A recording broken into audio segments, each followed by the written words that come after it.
Welcome to समाधान teaching institute. ये SSC GD का हम आपका सिलेबस लेके आए हैं। सभी विद्यार्थी का कल आपका टीचर्स डे है, इसके शुभ अवसर पर हम लेके आए हैं और इसका हम क्वेश्चन भी देंगे, मैथ भी देंगे, रीजनिंग भी देंगे, जीके भी देंगे, सब कुछ देंगे और आप इसको देखिएगा। और आज हम इसका सिलेबस लेके आए हुए हैं और सिलेबस देखिएगा आपका क्या हाइट चाहिए, कब से है। और ये जो जितना भी हम लोग बात करते हैं, आपस में बोलते हैं, ये सब सेना के बल पर ही बोलते हैं। तो आर्मी एक बहुत महत्वपूर्ण अंग है हमारे देश का। और चलिए तो आज हम स्टार्ट करते हैं आपका सिलेबस। तो ये एसएससी जीडी है जो 2025 लिखा हुआ है, लेकिन 2024 में आने वाली है। और ये फॉर्म डेट है आपका 5 सितंबर का है, ठीक है। और इसका हम संपूर्ण सिलेबस में इसमें आपका मैथ है, रीजनिंग है, जीके जीएस है, हिंदी है या अंग्रेजी भी। तो जो हिंदी चाहते हैं वो हिंदी ले सकते हैं, जो अंग्रेजी चाहते हैं वो अंग्रेजी भी ले सकते हैं। और क्या आपको पढ़ना है, क्या नहीं पढ़ना है, उसके बारे में भी हम लोग इसका डिस्कस करेंगे, ठीक है। तो चलिए इसका हम पहले देखते हैं कि क्या क्या इसमें चीज़ है, वो हम देखते हैं। तो पहली बात कि इसका सिलेबस में क्या है। इसका सिलेबस में आपका जो है जीके 20 क्वेश्चन रहेगा, रीजनिंग का 20 क्वेश्चन रहेगा, मैथ का भी 20 क्वेश्चन रहेगा। अंग्रेजी या हिंदी आप जब फॉर्म भरिएगा तो उसमें फिलअप कर दीजिएगा सही रूप से कि हमको हिंदी का एग्ज़ाम देना है या अंग्रेजी, मिस्टेक ना करेंगे। और या तो अंग्रेजी का दे सकते हैं या तो हिंदी का 20। प्रत्येक क्वेश्चन के लिए आपका एक क्वेश्चन के लिए 2 नंबर दिया गया है। तो इसके लिए 40-40 सबका 40-40 दिया है। ऑनलाइन टेस्ट होगा और आपका टाइम दिया गया है 60 मिनट का। तो आपका स्पीड भी चाहिए ये बात पे। तो स्पीड कहाँ प्रॉब्लम होगा करेगा, रीजनिंग और मैथ में स्पीड चाहिए, इसमें आराम से। तो कभी भी एग्ज़ाम दीजिएगा, पहले जीके जल्दी से मार लीजिए, हिंदी जल्दी से मार लीजिए, उसके बाद रीजनिंग में चल जाइएगा, उसके बाद मैथ के पास जाइएगा, तो आपका नंबर अच्छा से गेन कर जाएगा। ये हो गया आपका। उसके बाद हाइट क्या है, जितने भी पुरुष हैं उसके लिए 170 है, 170 सेंटीमीटर है। और जितने भी फीमेल हैं उनके लिए 157 सेंटीमीटर है। ऑनलाइन डेट आपका 5 नवंबर जो कि शिक्षक दिवस है, उस दिन आपका ये फॉर्म भरना चालू हो जाएगा 5 नवंबर 2024 से, ठीक है। नेगेटिव मार्क्स कितना दिया गया है, 0.25, यानी एक गलत पर आपका एक क्वेश्चन गलत पर आपका 0.25 नंबर कटेगा, ठीक है। दूसरी चीज़ चलते हैं, इसका जो है आपका जो सिलेबस है, तो इसका सिलेबस में क्या दिया गया है, जीके है। तो जीके में आपको किस प्रकार से तैयारी करना है ये इम्पोर्टेंट है। देखिए पढ़ने के लिए तो बहुत सारा किताब है आपके मार्केट में मौजूद है, लेकिन हम अगर किसी एक चीज़ पर अगर फोकस करते हैं तो वो जल्दी हमें प्राप्त हो जाती है।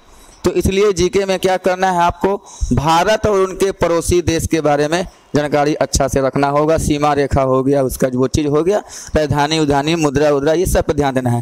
खेल और संस्कृति, स्पोर्ट्स का क्वेश्चन करेंट में भी आ सकता है। और संस्कृति जो आपका कल्चर है, कहीं का नृत्य है, कहीं का शास्त्रीय भाषा है, वो सब पे आपको ध्यान देना है। भारतीय आपका संविधान है, तो भारतीय संविधान पे भी आपको कॉन्स्टिट्यूशन जो आपका इंडियन कॉन्स्टिट्यूशन है उस पर आपको ध्यान देना है। भूगोल में इंडियन ज्योग्राफी ज़्यादा पर ध्यान दीजिएगा। और वर्ल्ड ज्योग्राफी का कुछ मुख्य इंपॉर्टेंट क्वेश्चन जैसे पर्वत हो गया, पहाड़ हो गया, नदियाँ हो गया, ये सब चीज़ हो गया, ये सब पर ध्यान देना है। और कौन से देश में ज़्यादा कौन सी चीज़ उपज होती है उस पर ध्यान देना है। हिस्ट्री में आप ज़्यादातर क्या पढ़िएगा, मॉडर्न हिस्ट्री, आधुनिक भारत पर ज़्यादा ध्यान दीजिएगा और थोड़ा सा बौद्ध जैन पर फोकस कर लीजिएगा। आर्थिक दृष्टि का मतलब हो गया इकोनॉमिकल, जितनी भी समिति बनी होगी वो समिति पर ध्यान दीजिएगा, आपका हो जाएगा। सामान्य राजनीति का मतलब हो गया जो आसपास की घटना चल रही है वो उस पर ध्यान देना है क्वेश्चन पे। उसके बाद आधुनिक यानी मॉडर्न आपका साइंस ज़्यादा पूछ सकता है। तो मॉडर्न साइंस का मतलब हो गया जो भी आपका प्रयोग हो रहा है इसरो के द्वारा, DRDO के द्वारा, विदेशों के द्वारा जो मिसाइल जो बन रहा है, किस कंपनी द्वारा कहाँ से क्या आ रहा है, तो उस पर ध्यान देना। स्टैटिक्स जीके का मतलब क्या हो गया, 1 लाइनर क्वेश्चन और डेट जो ईस्वी होता है वो ज़्यादा, ठीक है। तो ये सब क्वेश्चन पे आप ध्यान दीजिएगा तो आपका जीके अच्छा से कवर हो जाएगा। और फिजिक्स, केमिस्ट्री और बायो का ज़्यादा आपको क्या करना है, फिजिक्स, केमिस्ट्री और बायो का जो क्वेश्चन है उस पर भी थोड़ा सा ध्यान देना है।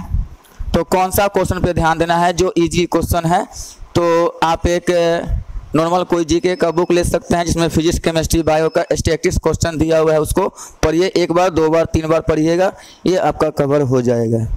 नेक्स्ट आपका चलते हैं मैथ में।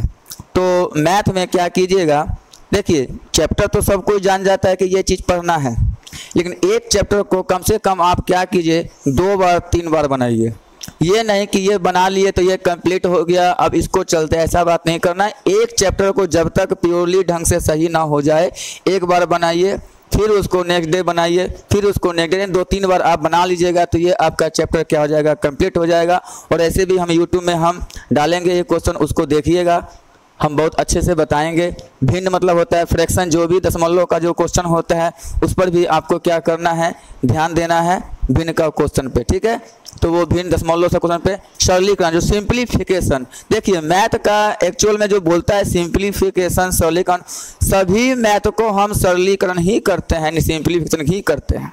तो जोड़ घटा, गुना, भाग, फार्मूला थोड़ा ध्यान देना है, ये भी आपका ठीक। दशमलव हो गया, पॉइंट का सवाल, जोड़ घटा, गुना, उसके बाद परसेंटेज, मोस्ट इंपॉर्टेंट चैप्टर आपका परसेंटेज है, इस पर ध्यान दीजिएगा। लाभ हानि हो गया, लाभ हानि पर, फिर समय और काम जिसको बोलते हैं टाइम एंड वर्क, एक आदमी किसी काम को 10 दिन में करता है, बी किसी काम को 15 दिन में करता है, दोनों मिलके या छोड़ दे या साथ, इस प्रकार का जो क्वेश्चन होता है देखिएगा। औसत, एवरेज जो होता है उस पर देखना है। ब्याज में एसआई ज़्यादा फोकस करना है, सीआई का सिंपल क्वेश्चन देख लेना है। अनुपात, रेशियो अच्छा से पढ़ लीजिए, रेशियो का क्वेश्चन। अंकित मूल, अगर आप परसेंटेज पढ़िएगा, कभी भी परसेंटेज पढ़िएगा तो परसेंटेज, लाभ हानि और अंकित मूल तीनों साथे पढ़िएगा, मैंने इसके बाद ये पढ़िएगा, इसके बाद ये पढ़िएगा, ज़्यादा क्लियरेंस आएगा। ये नहीं कि ये पढ़ें तब ये पढ़ें तब ये, ऐसे नहीं, ये फर्स्ट में ये पढ़िएगा, सेकेंड में ये पढ़िएगा और थर्ड में ये पढ़िएगा, तो ये ठीक हो जाएगा। उसके बाद समय, दूरी और चाल, दूरी, समय, ज़्यादातर आपका रनिंग वनिंग, दौड़ धूप का क्वेश्चन ज़्यादातर पूछता है, ट्रेन का क्वेश्चन पूछता है, बोर्ड एंड स्ट्रीम का कम चांस है। क्षेत्रमिति में ज़्यादातर क्या पढ़ लीजिएगा, एरिया, वॉल्यूम, जो सिंपल फार्मूला है सब याद कर लेना है, उसके अनुसार का क्वेश्चन बना लेना है, ये हो गया। उसके बाद मिश्र समानुपात क्या होता है, MDT, 10 आदमी या 10 महिला किसी काम को 15 दिन में करते हैं, इस प्रकार का जो क्वेश्चन आता है वो MDT, और नीचे W है वो काम वाला है। तो ये आपका मैथ का सिलेबस हुआ, इसको आपको देख लेना है। दूसरी चीज़ होते हैं रीजनिंग, जिसमें सबको लगता है कि हम इसमें बहुत अच्छे हैं, लेकिन होता क्या है, जो आप आंसर दिए हैं वो बोर्ड माने या ना माने, इस पर डिपेंड करता है। तो इसमें आपको बहुत कुछ का नॉलेज चाहिए। एक तो आपका जीके, कौन, वही जो बात हुआ स्टैटिक जीके कि भारत की मुद्रा अगर रुपया है तो बोलेगा कि अमेरिका की मुद्रा क्या है, तो भारत की मुद्रा वाट लगा कर लिख देता है रुपया और अमेरिका का लगा देता है वाट। तो आपको नॉलेज चाहिए, उस प्रकार का भी क्वेश्चन होना चाहिए। समानता, उसी को हम लोग क्या बोलते हैं, समानता, सेम हो गया। भिन्न का मतलब होता है 4 को दिया रहेगा, चाहे नंबर दे सकता है, चाहे ABCD दे सकता है, चाहे देश का नाम दे सकता है एक अलग, तो ये भिन्न किसी प्रकार से 3 गो समान होगा, एगो अलग होगा, वो भिन्न हो गया।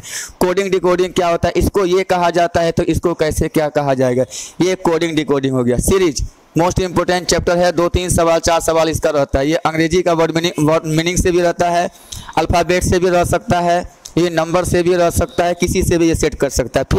फिगर का क्वेश्चन पे देखिए, इसको बोलते हैं नॉन वर्बल में कौन कौन आता है, फिगर क्वेश्चन आता है, डाइस क्वेश्चन आता है, चित्र का क्वेश्चन आता है, ये सब नॉन वर्बल में आता है। जिसका फिगर का question, paper cutting, paper folding, जोड़ना ओड़ना जो होता है तो उतना जाना नहीं है।